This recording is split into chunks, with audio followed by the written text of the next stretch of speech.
Imagine living next door to someone who seems completely normal, until you realize they're hiding dark secrets. What if that quiet neighbor you waved to for years suddenly became the source of your worst nightmares? These are real stories that will make you question everything you thought you knew about the people next door. Hi guys, welcome back to the channel. In today's video, we've got 3 bone-chilling, real-life neighbor horror stories that will make you look at your neighbors in a whole new way. These terrifying tales of strange encounters and unsettling experiences will have you questioning how well you really know the people next door. Let's jump into the darkness together. Story 1, The Midnight Visitor by Alex Roberts.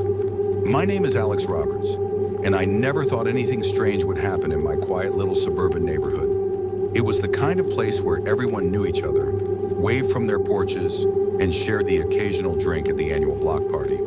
But that all changed the night I realized my neighbor wasn't who he seemed to be.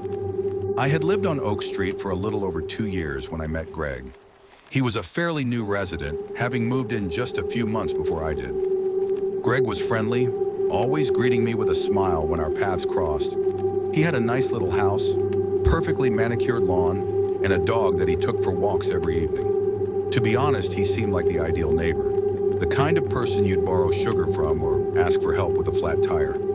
Nothing about him raised any red flags, at least not at first. One evening, I was sitting on my porch, sipping my coffee and reading a book when Greg came by to say hello. We exchanged pleasantries, and he invited me over to his place for a beer later that week. It was nothing out of the ordinary, just another neighborly gesture. I agreed, but something in the back of my mind kept nagging me.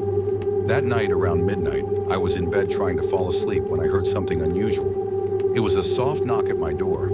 At first, I thought it was just my imagination, but then I heard it again, 3 soft taps. I got out of bed wondering who could be knocking this late. It was the middle of the night, and no one came by to visit at this hour. I peeked through the window beside the door and saw nothing. The porch light was dim, casting long shadows over the front yard, but the street was quiet, too quiet. There was no sign of anyone standing on my porch. I thought maybe it was the wind, playing tricks on me, but I couldn't shake the feeling that something wasn't right. I decided to call out through the door. Hello? Who's there? Nothing. I waited a few seconds, then opened the door cautiously, only to find no one there. The air was still, and the street was completely empty. I stepped outside onto the porch looking around, but it was as if the world had gone silent. The only sound was the faint rustling of the trees in the wind. I stood there for a moment, trying to make sense of it, but I couldn't. It was strange, eerie even, but I didn't want to overthink it. Just as I was about to turn back inside, I heard something, a rustling sound coming from the bushes near the side of my house. My heart skipped a beat. I quickly turned and walked toward the noise, thinking it might be an animal, or maybe even a raccoon. But when I rounded the corner of my house, I froze. Greg was standing there just a few feet away, staring at me with wide eyes. His clothes were disheveled, and there was something about his expression that sent a chill down my spine. He looked scared. His face was pale, and his lips trembled as he spoke in a low, urgent whisper. "Alex, you need to leave, now." Confused and a little alarmed, I took a step back. "Greg, what's going on? Why are you out here in the middle of the night?" He didn't answer right away. Instead, he just grabbed my arm and pulled me toward the street. "Just get out of here," he insisted, his voice more frantic now. "You don't understand. There's something wrong with this house. With me." I tried to pull away, but his grip was surprisingly strong. "What are you talking about? What's going on?" Greg looked over his shoulder, as though he was afraid someone might be watching. His eyes darted around the yard, and I noticed a small cut on his forehead, like he had been in some sort of struggle. It was only then that I realized just how odd the situation was. "Please, just listen to me," he pleaded, his voice trembling. "I didn't mean for it to go this far. They won't stop coming for me." His words didn't make sense, and I was starting to feel uneasy. "Who won't stop coming for you?" "Greg, you're scaring me." Before he could respond, I heard a faint sound in the distance. Voices muffled and indistinct. They seemed to be coming from Greg's house. I couldn't make out the words, but there was a sense of urgency in the tone. It was like people were shouting, but it wasn't clear whether they were warning someone or calling for help. Greg's grip tightened on my arm. "We need to go," he whispered again, more urgently this time. I tried to pull free, but just as I was about to, I caught sight of something in the window of his house. A shadow moved across the curtains, a shape that wasn't his. I felt my stomach twist with dread. "What is that?" I asked, my voice barely above a whisper. Greg turned sharply toward the house, his eyes wide with panic. "They're here," he muttered under his breath. "They found me." Suddenly, he let go of my arm and bolted toward the street. Without thinking, I ran after him. But by the time I reached the end of the block, Greg was nowhere to be seen. It was as if he had vanished into thin air. I stood there for what felt like an eternity, my heart racing in my chest. I kept expecting him to reappear, but he never did. The street was eerily silent once again. The next day I went to Greg's house to check on him, but when I knocked, no one answered. The windows were closed, and there was no sign of any disturbance. I felt uneasy as I walked around the house, trying to peer through the windows, but the place seemed normal, too normal. I never saw Greg again after that night. The police were called, but they didn't find anything unusual. His house was empty, as though he had just packed up and left without a trace. I don't know what happened to Greg, but I know this much. I'll never forget the fear in his eyes, the panic in his voice, or the way he looked at me as if something terrible was about to happen. It's been years since that night, but I can still hear his voice in my head, urging me to leave. I don't know if it was his house, something else entirely, or if I just happened to be in the wrong place at the wrong time. But one thing is certain, there's something dark and terrifying hiding in that neighborhood. Something that still sends shivers down my spine every time I think about it. Story 2, The Screams Through the Walls by Emily Johnson. My name is Emily Johnson, and I've never been the kind of person to jump to conclusions. I believe in minding your own business and letting people live their lives. But there are some things you can't ignore, no matter how much you want to. It was the summer of 2018 when my life took a turn I never saw coming. I had just moved into a cozy apartment on the 3rd floor of an older building in the heart of the city. The place was perfect for me, small but charming, with a view of the park across the street. My neighbors seemed friendly, and for the first few weeks, everything was calm. That's how it usually is when you move to a new place, right? The first few weeks are like a honeymoon phase. No drama, no strange occurrences, just peace and quiet. But that would soon change. The building was old, probably dating back to the 1940s, and the walls were thin. I knew that going in, and I was okay with it. I wasn't the type to complain about a little noise, but then came the first night that something strange happened. It was around 2:30 a.m., and I was in bed, scrolling through my phone, trying to wind down before sleep. That's when I heard it. It started as a faint noise, a low, muffled sound, like someone was talking through the walls. But as I listened closer, it became clear. Someone was screaming. At first, I thought I was imagining it. Maybe it was someone on the street, or I had heard a noise from a nearby apartment. But then the screams got louder, more frantic, desperate. I jumped out of bed, my heart pounding in my chest. It was coming from the wall that separated my apartment from the one next door. I listened for a moment longer, trying to make sense of it. The screams weren't just sounds. They were full of terror, pain, and hopelessness. It felt like someone was begging for help, but there was no one around. The apartment was completely silent, except for those horrible screams. I didn't know what to do. I thought about calling the police, but I hesitated. What if it was just a bad dream? Or maybe it was some sort of domestic dispute I couldn't understand. What if I was overreacting, but the screams grew more frantic, and I couldn't ignore them any longer? I called the landlord, hoping they could do something. When I told them what I was hearing, there was a long pause on the other end of the line. The landlord's voice was low when they finally spoke. "Are you sure about that, Emily?" they asked, their tone tense. "I'll send someone over, but I haven't heard anything like that before. This building is usually quiet at night." I felt a wave of unease wash over me, but I tried to push it down. The landlord said they'd check the apartment next door and would let me know if they found anything. In the meantime, I tried to ignore the screams, but they continued, louder now, like someone was in real danger. I could barely sleep, and by morning, I was exhausted and on edge. The landlord called me back the next afternoon. They didn't have good news. The apartment next door was vacant. No one had been living there for months. The building manager said they had been trying to rent it out, but so far no one had signed a lease. The place had been empty for weeks. I was in shock. That couldn't be possible. I had heard those screams with my own ears. How could there be no one next door? Over the next few days, the screams continued, every night without fail, growing louder and more frantic. I tried to get some sleep, but the sounds haunted me, keeping me awake in terror. I couldn't understand it. Who was screaming? And where were they? Why hadn't anyone else heard it? Finally, I decided I couldn't ignore it anymore. I had to confront it head on. I gathered all my courage and decided to check out the apartment next door for myself.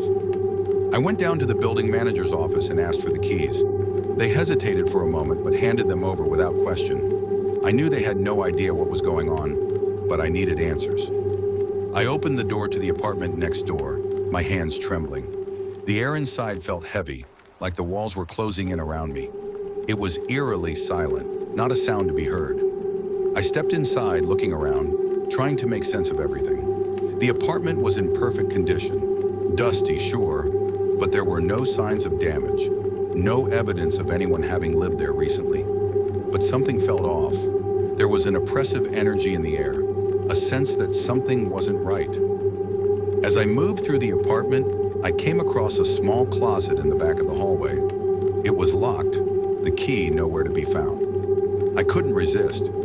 I took a deep breath and forced the door open. The room inside was small and windowless, with nothing but a few old furniture pieces stacked in the corner. But as soon as I stepped inside, I felt it.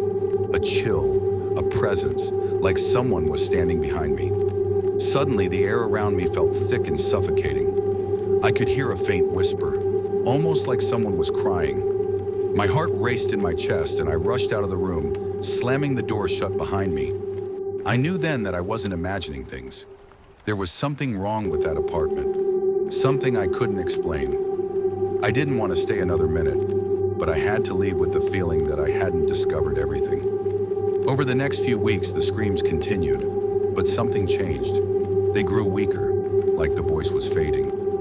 The landlord finally relented and called in a psychic, someone they said could help with weird occurrences.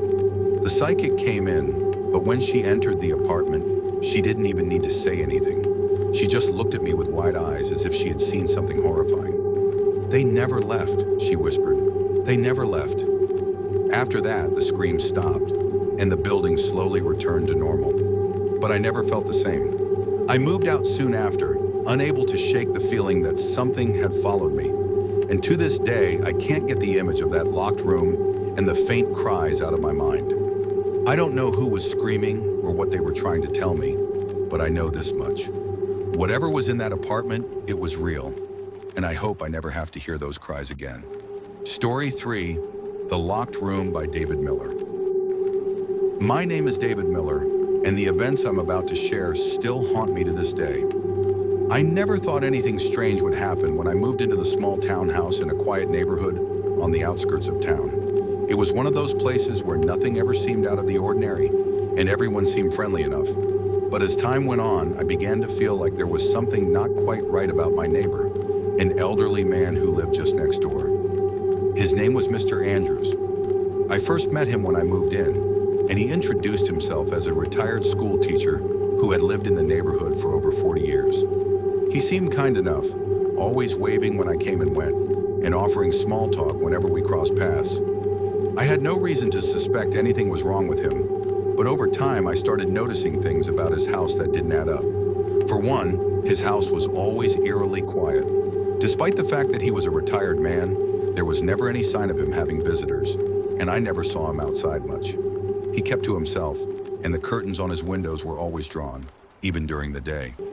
I began to find it strange, but it wasn't enough to make me suspicious. Then one night, I noticed something that made my stomach drop.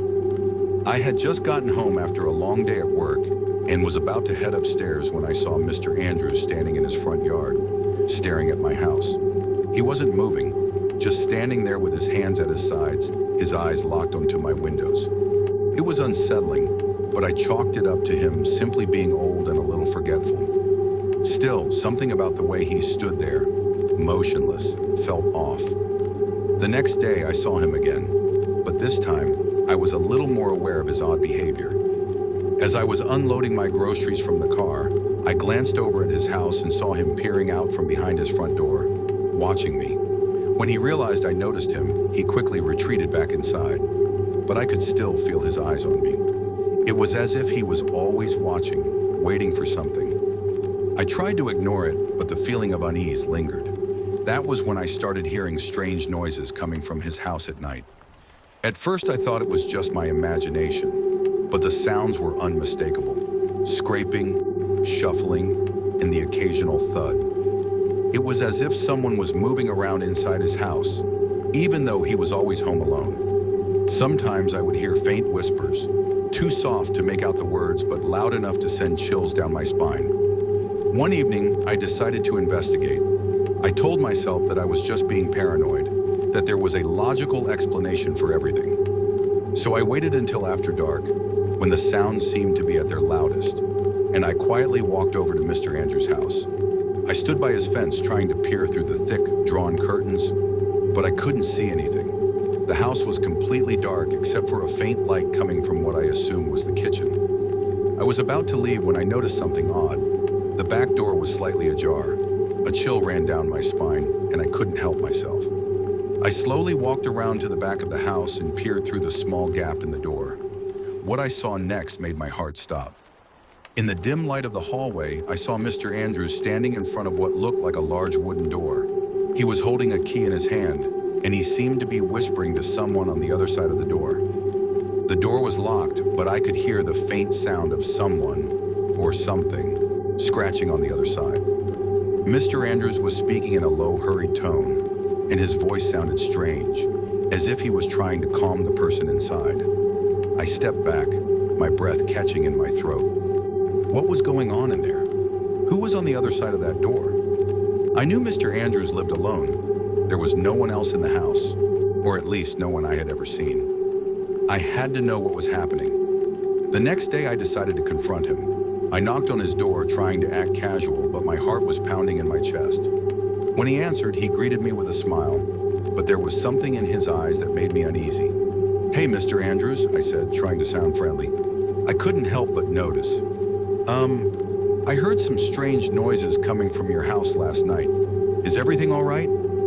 He looked at me for a moment, his smile fading slightly. "Oh, that," he said, brushing it off. "Just an old house, things creak and groan sometimes. Nothing to worry about." I didn't buy it. There was no way those noises were just the house settling, but I didn't push him further. Instead, I let the conversation end and walked back to my house, my mind racing. What was he hiding? That night, the noises were louder than ever. I couldn't ignore them any longer. This time, I was determined to find out what was going on in Mr. Andrews' house. I waited until late, when the house was completely quiet, and I snuck out into the yard again. This time, I approached the back of the house more cautiously, trying to avoid making any noise. As I reached the back door, I noticed something that made my blood run cold. The door was wide open. I stepped inside, holding my breath, praying that I wouldn't be caught. The house was eerily still, and I could hear nothing but the sound of my own heartbeat. I crept through the dark hallway, following the sounds that seemed to lead me toward the basement door. There, in the dim light, I saw it, the locked room. The door was old, covered in scratches and gouges, as though it had been forced open repeatedly. The lock on the door was rusted and ancient, but it was still intact. As I stood there staring at it, I heard something behind me, a faint shuffle of feet, followed by the unmistakable sound of heavy breathing. I spun around, my heart in my throat, but no one was there. The air felt thick, suffocating. I could feel the presence of something in the house, something that didn't want me there. I didn't wait to find out what it was. I turned and ran out of the house, my legs shaking beneath me. When I looked back, I could have sworn I saw a figure standing in the window watching me. I never spoke to Mr. Andrews again. I moved out of that neighborhood soon after, but to this day, I wonder what was behind that locked room and what kind of person Mr. Andrews really was. To this day, I still can't shake the feeling that something or someone is still trapped behind that door, waiting for someone to let them out. Thanks for watching. If you like this video, please like, share, and subscribe to our channel for more creepy stories. Which of these true stories gave you a chilling experience? Let us know. Until next time, stay curious, stay safe, and remember, sometimes the scariest stories are the ones that are real.